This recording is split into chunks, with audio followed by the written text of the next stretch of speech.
बिस्मिल्लाहिर्रहमानिर्रहीम। ज़ोइम आफ्ताब खान और तासु गोरे प्रोफेसर एकेडमी दा वक्त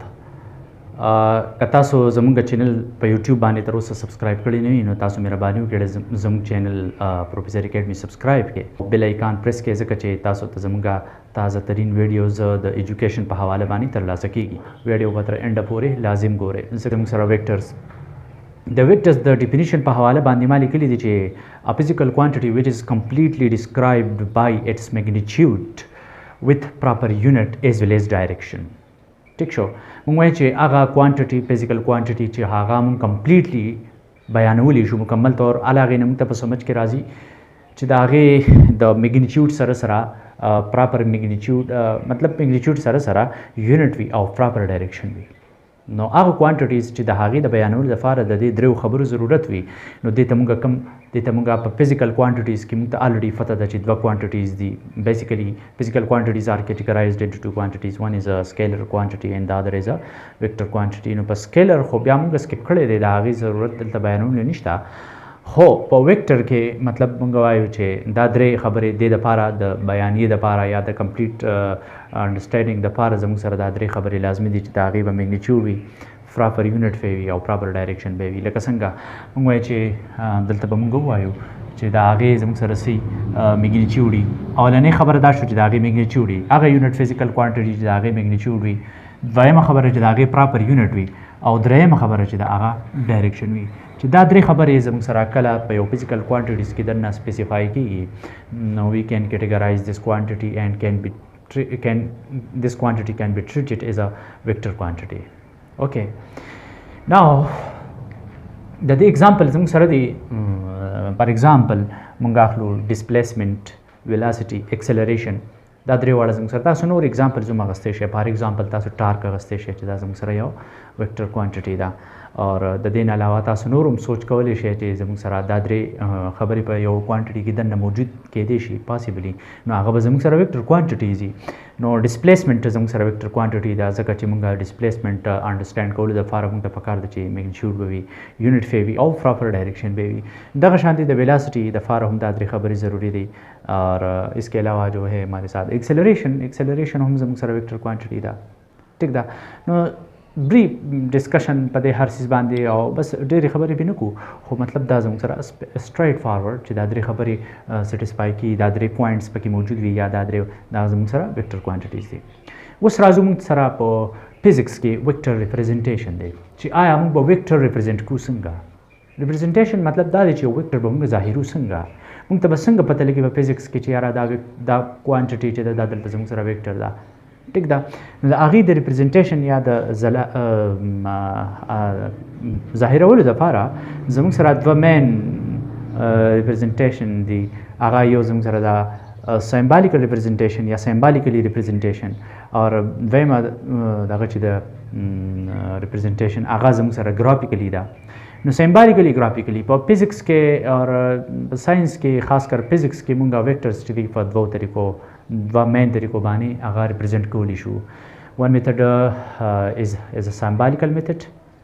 ټیک ده اینڈ د ادر از ا ګرافیکل میتھډ نو دا لږ شارټ ډسکس کو دلته کې چې سیمبالیکل اور ګرافیکل ریپرزنټیشن دی څنګه نو سیمبالیکلی ممکن مونږه ویکټر ریپرزنټ کو چې زموږ سره فاده بیا سیمبالیکلی دوه خبرې دي چې سیمبالیکلی مونږه زموږ خوښه دا خو مونږ ته دلته کې راکړې دي چې موږ په کومه طریقه باندې منشن کو یا ډسکرایب کو یا ریپرزنټ کو ویکټر زموږ سره دی ا ویکټر ود ان ایرو اباو اور بلو اٹ سیمبالیکلی ا ویکټر کین بی ریپرزنټډ بای ان ایرو اباو اور بلو اٹ د دې مطلب دا دی چې علامتي طور مونږه ویکټر هغه شان ظاهرولی شو چې په دې باندې د پاسه یا لاندې ایرو وي ایرو مین تیر کا نشان ایرو مین تیر مطلب نو زموږ سره چې ایرو سیمبل وي په هغې ویکټر باندې لکه زموږ سره مطلب زه یو ویکټر اخلم ا نو د دې دمه پورې زه دې ته ویکټر نشم ویلی په فزیکس کې سیمبل دا جسټ ا سیمبل دی خو چې کله زه د دې د پاسه دا arrow symbol ولګوم دا we can call it a vector because we have put an arrow over the symbol a که دغه شانته below mean لاندې که زه a ولیکم او داسې ولیکم خو موږ دې ته هم داسې وایو چې دا زموږ سره یو ویکټر ریپرزنټیشن دی دغه شانته تاسو b اخیستی شئ تاسو c اخیستی شئ وغیره وغیره anyhow په فزیکس کې اکثر ځینو کې موږ ویکټر داسې یوز کوو ځکه چې دا په لیدو کې هم مزه کوي او موږ خوښه ده خو به هر حال موږ دا لیکو دا موږ ته په لیکلو کې اسانه هم وي ټیک ده موږ دا سمبالیکلی دا موږ with an arrow above or below it دغه خبره ده دویمه خبره چې دا symbolically a vector can also be represented by bold space letter یو ویکټر ته بولډ هم لیکلی شي لکه زموږ سره زه لیکم ا دلته لیکم نو دا به زه بولډ لیکم داسې بولډ مین غټ بولډ دا زموږ سره د ویکټر د ریپرزنټیشن یو طریقه ده نو موږ په فزیکس کې په لیکلو دوران کې موږ بولډ استعمالولی شو خو ډېر کم استعمالو وجه څه ده ایکچولی بولډ لیټر چې دي دا زموږ سره په مطلب الیکټرانیک ډیوایسز ته په کمپیوټر د میسافیس کې یا په بل سیس کې مطلب لیکل کوي نو په هغې دوران کې که بیا موږ جسټ بولډ باندې کلیک کړو نو بولډ راځي ځکه چې موږ ته هغې وخت کې په لیکلو کې اساني وي د بولډ بجای د دې چې موږ د پاسه ایرو وکړو ځکه چې بیا په سمبل کې ګورئ نو د الیکټرانیک میډیا لپاره موږ زیات طور بولډ فیسلیټر استعمالو کله چې موږ په مشین باندې سب پرنټینګ کوو سب فزیکس نوټس وغیره وغیره تیارو نو هغې وخت کې موږ بیا بولډ لیکو ټیک ده نو په دې وجه باندې موږ زیات طور په فزیکس کې سمبالیکل ریپرزنټیشن موږ دا چوز کوو او اسانه طریقه هم ده سړی پوهېږي موږ انډرسټینډ کړی خو نور هم ډېرې طریقې دي اوکې راځو ګرافیکل میتډ ته یا ګرافیکل ټیکنیک ته په کوم طریقه چې موږ ویکټر ریپرزینټ کوو ظاهرو په ګرافیکل کې موږ دا وویل یا تاسو یې دلته کې چې ګرافیکلی ا ویکټر از ریپرزینټډ بای ا سټریټ لاین drawn according to the selected scale یا chosen scale مونږ ګرافیکلی یو ویکټر څنګه ریپرزینټ کوو مونږ یو ویکټر ریپرزینټ کوو د اکارډینګ ټو د سلیکټډ سکیل مطابق سلیکټډ سکیل لکه مطلب هغه سکیل چې هغه مونږ په خپل دغه باندې ورله سکیل ډیوایز کوو او په هغه سکیل مطابق بیا مونږ هغه ریپرزنټیشن ایکسپریس کوو ټیک ده لکه زموږ سره مطلب یو چوزن سکیل یا سلیکټډ سکیل به زه دا ووایم چې لکه زه یو ایرو مطلب اخلم نو ایرو زه د خپل اندې نشم اخیستی دلته کې د خپل طرفه په فزیکس کې مطلب زه ووایم چې یاره زه لکه فرض که زه دا ووایم چې فرض که زما سره 5 کیلومیټر ډسټنس دی یا ډسپلیسمنټ دی نو دا به زه څنګه ګرافیکلی مطلب سمبالیکلی به دا به زه د دې ګرافیکل سمبل به څنګه ډرا کوم نو زه به سکیل چوز کوم سکیل اکارډینګ ټو د سلیکټډ سکیل لیټ زه ووایم چې لیټ فرض که زموږ سره 1 کیلومیټر از ایکول ټو 1 سنټیمیټر نو بیا موږ سره راځي چې 5 کیلومیټر از ایکول ټو 5 سنټیمیټر د دې مطلب دا شو چې وی شوډ ډرا ا لاین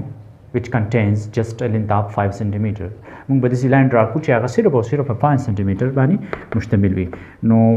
لیټر آن که موږ دې سره ډایرکشن خامخا منشن کړو که فرض که ایسټ ورډ یا دغې نو موږ به ایسټ ورډ ته دا 5 سنټیمیټر ډسکرایب کړو ټیک ده موږ وایو چې د سکیل څه دی 5 سنټیمیټر تاسو به لیکچر انجوای کوئ او انشاءالله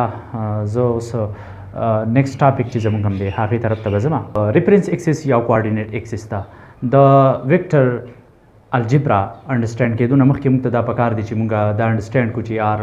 زموږ سره کوارډینیټ ایکسس څه دي یا ریفرنس ایکسس زموږ سره د یو ویکټر څه کېدی شي نو د ریفرنس یا د کوارډینیټ ایکسس دپاره موږ داسې چلو کړو چې موږ په یو پلین کې دوه لاینز پرپینډیکولر ډرا کړو لکه دا چې تاسو ته ښکاري دلته دا دوه لاینز موږ ډرا کړو ټیک ته پرپینډیکولرلی دا دواړه لاینز به زموږ سره یو بل په یو پوینټ باندې کټ کړي دلته په یو پوینټ باندې به یو بل انټرسیکټ کړي چې هغې پوینټ ته به موږ اوریجن وایو او دا یاد ساتئ چې دا دواړه لاین به یو بل سره په 90 ډیګري انګل باندې اسوسییټ کېږي زموږ سره چې کوم لاین بالکل ورټیکل دی هغې ته موږ وای ایکسس وایو چې کوم د اوریجن نه افر دی د پاسه دی هغه زموږ سره وای یعنی پازیټیو وای ایکسس او چې کوم لوور دی ډاون دی نو هغه زموږ سره وای ډیش یعنی موږ سره نیګیټیو وای ایکسس د اوریجن نه چې کوم زموږ سره په هاریزنټل ډایرکشن کې راغلی دي نو هغه ته موږ وایو ایکس ایکسس پازیټیو ایکس د اوریجن نه رایټ سایډ ته چې کوم هاریزنټل لاین دی زموږ سره دلته هغه زموږ سره پازیټیو یا موږ سره ایکس ایکسس او کوم چې د اوریجن نه لیفټ سایډ ته دی هغه زموږ سره دی ایکس ډیش یا ته موږ نیګیټیو ایکس ایکسس وایو دا یاد ساتئ چې دا موږ صرف او صرف په دې ټایم کې د پلین دپاره موږ دا کارټیزن کوارډینیټ لیکو پلین نو دا زموږ سره مطلب زموږ سره دلته څلور کوارډرنټ جوړیږي په کوارډینیټ ایکسس کې زموږ سره دی فرست کوارډرنټ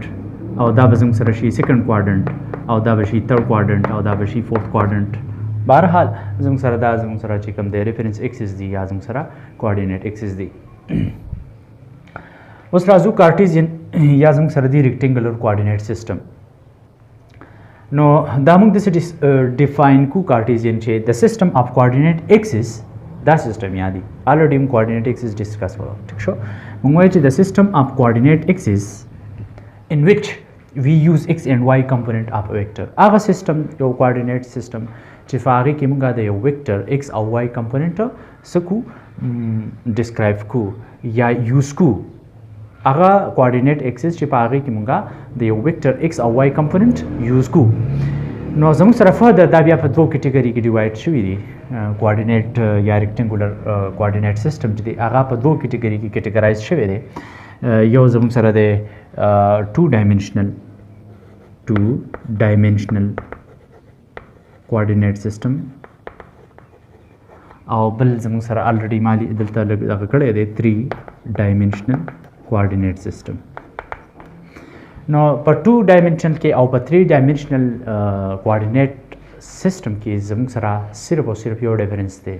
چې په 2 dimensional کې زموږ سره دوه ایکسس انوالو وي چې هغه یو بل ته پرپینډیکولر اسوسییټ شوي وي او په 3 ډایمنشن سیستم کې ایډیشنل ټو دیز ټو زموږ سره تھرډ ایکسس انوالو وي شامل وي ټیک ده 2 ډایمنشنل ته مونږه پلین کوارډینیټ سیستم هم وایو دا خبره یاد ساتئ چې 2 ډایمنشنل سیستم ته مونږ دلته پلین کوارډینیټ سیستم هم وایو پلین کوارډینیټ سیستم اور 3 dimension coordinate system مونږ یوز کو د څه لپاره د سپیس کوارډینیټ او په دې وجه باندې مونږ د سپیس کوارډینیټ سیستم وایو نو پلین کوارډینیټ سیستم او سپیس کوارډینیټ سیستم په پلین کوارډینیټ سیستم کې زموږ سره دوه ایکسس دي x axis y axis تاسو x axis z axis هم اغستی شئ دا لازمي نه دی چې موږ د x axis او y axis صرف دا واخلو خو موږ صرف د اسانتیا لپاره دا دوه کوارډینیټ موږ اخلو چې x axis او y axis نو فرض که زموږ سره یو ویکټر او پی دی دا موږ په پلین کې ریپرزینټ کو نو د دې سره به موږ دلته په سبسکرپټ کې a او b لیکو د دې a او b مطلب دا دی چې دا زموږ سره اولنی جز چې کوم راځي دا به الانګ x axis یي مطلب الانګ هوريزونټل axis به وي ټیک ده او دا دویم چې کوم راځي د دې چې کوم کمپوننټ دی د دې ویکټر او پی چې کوم کمپوننټ دی د او پی چې کوم کمپوننټ دی هغه د بی نو بی زموږ سره په کوم ډایرکشن کې اسوسییټ شوی دی په پرپینډیکولر ډایرکشن کې نو موږ دا خبره یاد ساتئ چې په پلین کې کله موږ یو ویکټر ډسکرایب کو نو د هغې لپاره موږ 2 ډایمنشنل کوارډینیټ سیستم اخلو اوکې لکه دا چې دی نو موږ سره دا یاد ساتئ چې په پلین کې به زموږ سره صرف او صرف د یو ویکټر د پازیټیو ایکس ایکسس سره مطلب د هوريزونټل ایکسس سره به دلته یو انګل جوړیږي دلته چې هغه زموږ سره تیټا ده په دې کیس کې تیټا زموږ سره انټي کلاک وایز ډایرکشن کې ده نو دا موږ پازیټیو اخیستی شو او زموږ سره دوه کمپوننټ دي د ویکټر او پی زموږ سره دوه کمپوننټ دي یو اے کمپوننټ دی یو بی کمپوننټ دی اے کمپوننټ هوريزونټل ایکسس باندې دی او بی کمپوننټ په ورټیکل ایکسس باندې پروت دی په سپیس کوارډینیټ سیستمز کې به زموږ سره یو ویکټر په درې کمپوننټس کې ریزالو کیږي یا مطلب په دریو کمپوننټس کې به اغوستی شي په سپیس کوارډینیټ سیستم کې یو کمپوننټ لیټ سپوز دغه یو کمپوننټ زما سره الانګ ایکس ایکسس دی دې ته ما اے ووی بل کمپوننټ الانګ وای ایکسس ما بی واغستو او بل کمپوننټ چې زما سره دی نو هغه الانګ زی ایکسس دی هغه زما سره سی دی نو دا یاد ساتئ چې په سپیس کوارډینیټ سیستمز کې به مونږ درې کمپوننټ د یو ویکټر اخلو لیټ سپوز زما سره دلته یو ویکټر او پی دی دې ته مو اوریجن او وی او پی ویکټر دی نو د زما سره کمپوننټ دی هغه دلته کې زموږ سره پی او پی ویکټر چې دی د کمپوننټ چې دی هغه زما سره دی ا بی سی دا خبره یاد ساتئ چې دلته په سپیس کوارډینیټ سیستم کې به زموږ سره یو ویکټر درې انګل جوړي الفا بیټا ګاما الفا به زموږ سره مطلب د هوريزونټل ایکسس سره اسوسییټ کیږي بیټا به زموږ سره د چې کوم زموږ سره ورټیکل یا تھرډ کوارډینیټ سپیس تاسو هر څه اخیستی شئ مطلب الفا بیټا ګیما درې واړه انګل تاسو اسوسییټ کړئ خو چې مطلب بالکل سیټ راځي ګیما چې دلته کې زموږ سره د ورټیکل ایکسس سره موږ اخیستې ده ټیک ده لکه د دې مثال به زه داسې درکړم لکه د دې دغه کمرې دغه ګوټ دی نو دا یو کوارډینیټ ایکس ایکسس دی دا یو کوارډینیټ وای ایکسس شو چې کوم نیغ دی هغه زموږ سره زی ایکسس شو لکه داسې به درته زه ډرام کړم زموږ سره داسې دا دی یو ایکس ایکسس واخلئ بل وای ایکسس او بل زی ایکسس دا زموږ سره تاسو اخیستی شئ اوسه پورې مونږ دا ټاپک ډسکس کړو چې نن انشاءالله په دې چپټر کې به مخ په وړاندې ځو خو تر اوسه پورې تاسو دا ټاپک کتی شئ پوره او که څه تپوس وي یا څه پوښتنه وي نو تاسو لاندې په کمنټ سیکشن کې کولی شئ. د دې نه علاوه که تاسو د پروفیسر اکیډمي ریګولر ګورئ وزټ کوئ نو پلیز دا ویډیوز ټول ګورئ پوره ګورئ چې تاسو مطلب لیکچر انډرسټینډ کوئ او تر اوسه پورې که تاسو زموږ پروفیسر اکیډمي چینل سبسکرایب کړی نه وي نو پلیز پروفیسر اکیډمي چینل سبسکرایب کړئ او د را روانو ویډیوز دپاره زموږ سره اوسیږئ. ډېره مننه.